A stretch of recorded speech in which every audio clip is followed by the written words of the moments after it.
Good afternoon everyone, welcome to Our Small Footprint. My name is Nyssa, and if you're new here, we are a family of 8 who live off-grid in Australia. Today's video is day, I'm going to say 6? I'm not sure if that's right. Day 6 of the food prep post the 2-monthly grocery haul.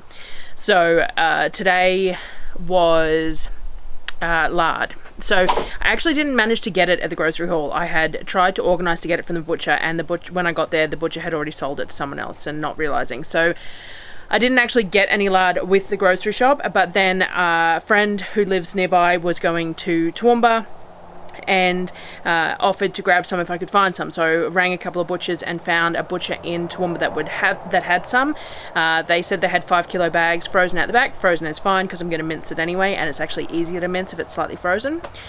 So Angie, thank you very much Angie, went to grab it for me. She did have a bit of a kerfuffle there when they couldn't find what I was looking for because I was after 20 kilos of it, but they did find it. So we have the fat from there. Now the fat is off, like as they've offcuts, as they've made whatever they've made, whether they've cut up chops or roasts or whatever else, and they just put it in bags and freeze it in 5 kilo lots. So it's a mix of fat that we're using, and that's fine. I'm happy to do the work because it was fairly inexpensive. So I bought 20 kilos because I find that doing large quantities at a time is much better than small quantities. For this, it's a messy, time consuming, not overly pleasant job, and I'm glad I have an outdoor kitchen for it.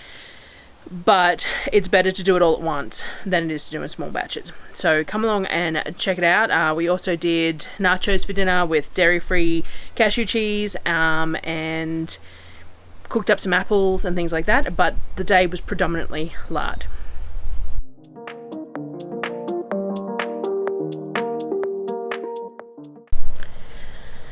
So like a lot of things, the more surface area that you have, the better things are going to work. So in the case of pork fat, the best thing to do is to mince it up into the smallest pieces possible. You could manually cut it, a lot of work though, and fat's not real easy to handle, so mincing it is your best bet. I have this Louvel mincer which I absolutely adore. It was an upgrade from my KitchenAid mincer. I do have an affiliate code for it. I will try and remember to put it in the description. I earn a commission if you buy anything from the Louvel website, and it is a wonderful mincer. It runs at really low wattage. I've got a review video on it, I'm pretty sure, but I put a meter on there to check for the wattage. It overheated once while I was working on it, but I think I just had it a bit too close to the stove too, so there was the excess heat from the stove as well as the mincing, and I'd had to put the fat in an esky overnight to use it, so it wasn't as frozen as I would have liked, and the mincer will struggle more with softer fat than if it was slightly frozen. Slightly frozen is much better. But anyway, so we got the 20 kilos of lard from the butcher, minced it up through the Louvel mincer, because the smaller the pieces, the more fat you're going to get out of it, the less wastage. The fat that I got is offcuts. So some of the fat was fairly clean and some of it wasn't, as in it had bits of meat and stuff on it. There is a lot of, if you have bits of meat in with your fat, then you're going to get the flavor of the meat. So you want to keep your fat as clean as possible for certain uses. So what I'm doing is I'm cutting off any bit of meat that I can easily remove and putting that aside, and then mincing the cleanest fat that I've got initially up, and I'm going to cook that off in its own pot. So you want to mince some of the fat and stick it in the bottom of your pot. You want a nice big pot if you're doing this amount. I'm using my Buffalo canner, which I think is a 30-litre pot. You put some in the bottom on really low heat, and what you want is that fat to start rendering so that you've got fat in the bottom of the pot. Otherwise you'll get burning. So you want a small amount of fat in there, really low heat, to get some liquid in the bottom. Then as I'm mincing it, I'm just adding bowlful after bowlful of the fat into the pot. I have a second pot going as well because later on I'm filling the first pot first with all that clean fat, and what I'm doing is I'm putting aside the dirtier fat, the fat with bits of meat and stuff on it, and I'm going to use that in the second pot. So I did mince that up and start a second pot with that as well. And it was a smaller pot because there was more clean than there was dirty, sort of thing. And so I did 2 different pots. I had the really nice clean white stuff in the buffalo, and then in my other stainless steel pot I had some of the dirtier fat, some of the fat that had some meat and some, like, just, it wasn't all white, I suppose, is what you want. So, and did the same thing with that. Put a little bit of fat in the bottom of that pot as well, so that that would render out enough that I could put more in it, and kept on adding to it. So I've got both pots going eventually. Took me a lot longer than it's taken me to tell you about it. And on low heat, and you just have to keep on watching them. Something else we had to get done today was some apples. We had a box of apples left from the hamper the last hamper that we got, and I'd had to pull them out of the fridge to put the new fresh ones in there. So what I did was I got the kids to slinky all the apples up and throw any to the animals that were too bad to eat, and then we put all the rest of them in a pot, and I just stuck them all in a pot. Bit of brown sugar, bit of molasses, bit of cinnamon. A bigger pot would have been better, but I'm limited because I was using the big pot for the lard. I really need to get myself a few different size stock pots in the same style that I've got here. I really like this brand that I've got. So I put the apples, brown sugar, a bit of molasses and cinnamon in that pot and just stewed them down. I stirred them around and broke them all up to stew them. I've got plenty of apples on the shelf, so I didn't want to can them, so all I'm looking to do is stew them down, and they can go in the fridge to use tomorrow or the next day, or I'll find something to use them for, because I don't need any more on the shelf, but I don't want to waste them either. So I just stewed them down until they were softened and nice and caramelized with that molasses and sugar and stuff, and then I just put them in a container and put them in the fridge.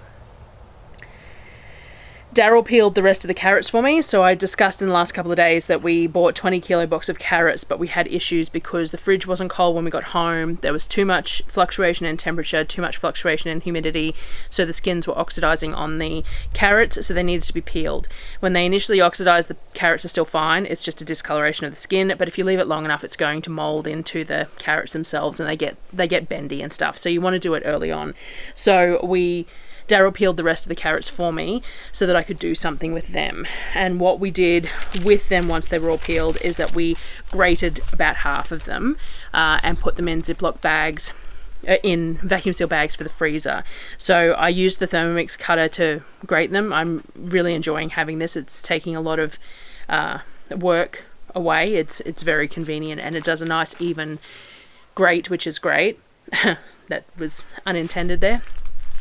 So I grated up about half of them, and then we stuck them in vacuum seal bags for the freezer. I will use these for the base of mince dishes like spaghetti and lasagna and savoury minces and things like that, or in carrot cakes or carrot cake baked oatmeals, things like that. So I will use them. I just don't normally do this in bulk. I normally try and just nurse the carrots along to use throughout the month from the fridge, because we don't have huge amounts of freezer space. So I've been discussing in the comments about the fact that I really need a cold room. I definitely need a cold room. I'd really like an insulated refrigerated trailer so that I could take it with me to go and do my groceries, but then bring it back and plug it in when I get home. That would be ideal. And then I would be able to store things like carrots and that better, because they wouldn't be crammed into a drawer in the bottom of a fridge. I could have them spread out in boxes, potentially have some sawdust or whatever in them to help with that humidity factor and things like that as well.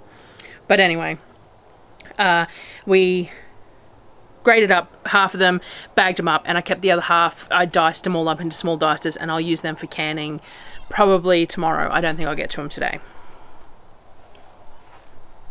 I'm also using my canning pot for the lard, so that, rules that out a little bit. With the lard, you cook it down all day. So what you're looking for is that when you initially are cooking the lard, it has these big bubbles that bubble up from the bottom of the pot. And basically that's the water coming out of the fat, water and stuff cooking out of the fat. The longer it cooks, you'll see that those big bubbles don't come out anymore. You get these little tiny bubbles, and those little tiny bubbles are just heat bubbles rather than being like water bubbles or anything. So you want it to get to a point where those bubbles are just small bubbles around the edges of the pot rather than great big bubbles in the middle of the pot. Your cracklings will start to change colour too. So the more those cracklings change colour, the more your lard has a potential to change colour and change flavour as well. So the idea is that if you want nice, clean, white fat, you don't want those cracklings to change colour too much, because that's adding cooked flavour to your fat. So the idea is to have, if you want nice, pure, white, snowy fat, then you don't want to cook it down to the point that those cracklings change colour too much. So we decided to take it off at this point, that first pot, because we do like some of that snow white flavourless lard for certain uses. So we strain the lard through a metal colander. This is one from IKEA. I really like this colander. Nice small holes, but a large size colander. It works really well. So we strain it through the colander, and then we just pour it into jars. We use 1 litre jars. Wide mouth is preferable. So we're using the ghee jars here because that's the most convenient for us, though I am running out of these very quickly. And the jars need to be really clean because you're not actually going to be processing these jars in any way. So you want to clean them with a bit of vinegar. You want to make sure that they're dry, really nice and dry, because you don't want to introduce any water into these jars either. So rinse them with vinegar, air dry them if possible, because the vinegar will dissipate and the jars will dry, like if you're using alcohol in them. And then get nice and dry to fill the jars. So you want to fill the jars, preferably make sure the jars are slightly warm too, would be good, because you're putting hot fat in them. But it really depends on the quality of your jars too. Obviously I have my jars on a wooden board too, not on the stainless steel, because you want it on something where the heat can dissipate rather than the jars get a shock and crack. So on wooden boards is good, or on a tea towel or something. So we fill the jars with the clean fat that has been strained. If there's any residue in the fat as we're pouring it, we pour that into another jar, because sometimes you get some smaller bits of residue because we're wanting this to be nice and clean fat, or run it through a smaller straining thing. I didn't get as much footage as I would have liked to have shown you all these different things because it's just such a messy big job, and Darryl and I were working together. It made it a bit hard. But so if you put the lids on the jars while the fat's really nice and hot, the lids will seal to a degree. We're not processing these, and it is shelf stable so long as you've done all the right things and cooked all the water out of it and everything else. But the lids will create a seal on the jars if you put it on while the lard is hot, which is just a good thing. It just creates a seal on your jar. So you put the lids on the jars while it's nice and hot, you'll get a seal on your jar. It'll suck in a little bit because of the heat and stuff like that. Now, the second pot wasn't ready at the same time as the first pot, obviously, because we started that a fair bit later, because I minced that up afterwards. I did let the mincer cool down before doing the dirty fat as well, and put the dirty fat back in the freezer for a while to chill that a bit more, because the fat was getting very soft after being in that esky for the day and then the heat of the day. So I put the dirty fat back into the freezer just to chill a bit more, because it makes it easier on the mincer, and let the mincer cool down in between. Filled that second pot with the dirty fat and let it sit for a while. So while that was going, because obviously it was put in later, I defrosted and cooked off mince for dinner. So we had nachos for dinner because that was what was requested. We had some corn chips that we had from grocery shopping. We buy some each shop for whatever we use it for. So I defrosted a kilo of mince earlier in the day because someone had asked for nachos for dinner. Cooked that off with a bunch of spices, smoked paprika, onion powder, garlic powder, a bit of cumin. I think we put some cowboy candy in it, that sort of thing. Cooked it all off. Added a tin of corn to it. I'd really like to start trying to introduce some black beans and stuff to the kids and see if they'll eat them, but I didn't have any at the moment. But I am going to buy some next time I do the honest to goodness order, and I'm going to can some up and then have them to use with the things like this to try.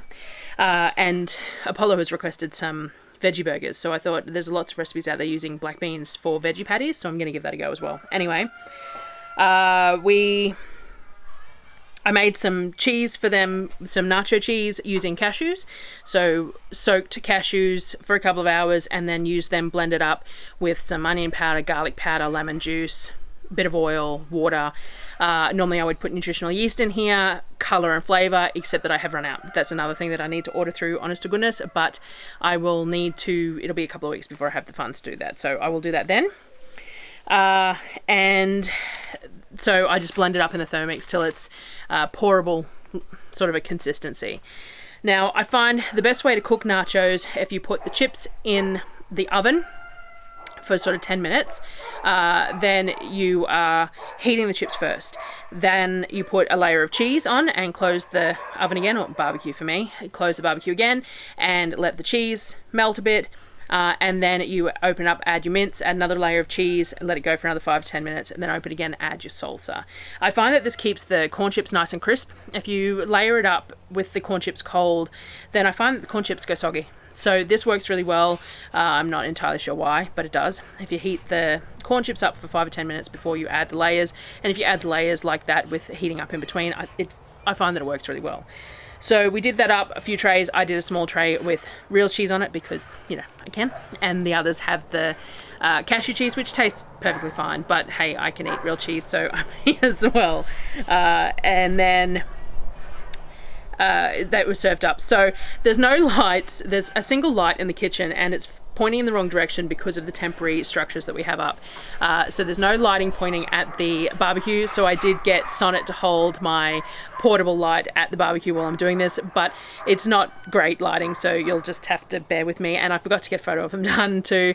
And it makes the barbecue look 10 times filthier than it is in this lighting. So it's wonderful, but I thought I'd share it anyway. After dinner, we poured the second lot of fat out and sealed it all in the jars as well. So then we grabbed all the solids that were left and we put them into the big pot that has a sealing lid for overnight. We're going to reprocess that tomorrow. So, onto some theory about this fat. So, the first lot of fat, so what we've done is we've labeled these jars first run and second run. The first run is going to be the cleanest, the whitest, and the most odorless and flavorless fat. It's perfect for making pie crusts or tortillas or things like that that you don't want any porky kind of flavor with, though we aren't fussy, so we're not overly concerned about it. The second run is going to have that bit of a meat in it. It's going to be a slightly darker color, slightly more flavored, slightly more smelly, and again, it's still perfectly usable for savory pie crusts, for tortillas and things like that. Whoops, but it's going to have some of those things. What we're going to do tomorrow, and I'll show it to you tomorrow, is we're going to put all those cracklings back in the pot and we're going to cook it down again for another couple of hours. Those cracklings are going to go really brown and the fat is going to have a fair bit of a smell to it. And that will be third run. So we do 3 runs on these cracklings because we want to get as much as possible out of this. That third run fat is perfect for frying off vegetables or steaks or chicken or anything like that, pouring into the cast iron and then frying things off on it. It has a definite porky smell to it and a definite flavor to it, but it's perfect for that purpose. Frying potatoes off in cast iron in that fat is just wonderful. So we're going to do 3 runs through those cracklings purposely to get as much as possible. Then we do use the cracklings, sometimes we fry them up and use them as toppings for pasta and things like that. We give some to the dogs because they really enjoy them. We freeze some to grind up with breadcrumbs to use for crumbing for things and various different things. So that was the lard. So in the end we ended up with 18 jars. I'll put a photo here. 18 jars of fat from absolutely everything. Tomorrow I'll show you the third run of fat because it wasn't on today's video, but it's on tomorrow's video. So I'll show you that with everything else that I'm doing for that day. But after that, because I must have taken this photo afterwards, 18 jars of fat all up. So the fat cost me $4.50 per kilo for 20 kilos. We got 18 jars of approximately a litre of fat each. So ended up being just over $6 per jar, which is pretty damn good. So that will do us, I reckon, for at least 9 months, maybe even 12. It just depends on how much we do baking and stuff with that fat. We backed off using it towards, like, from Christmas on because we were so low on it and I couldn't source any anywhere. So now that we have more, we will probably use it a bit more. So, you know. So that was the lard. So thank you for joining me again and I will see you tomorrow. Bye, guys.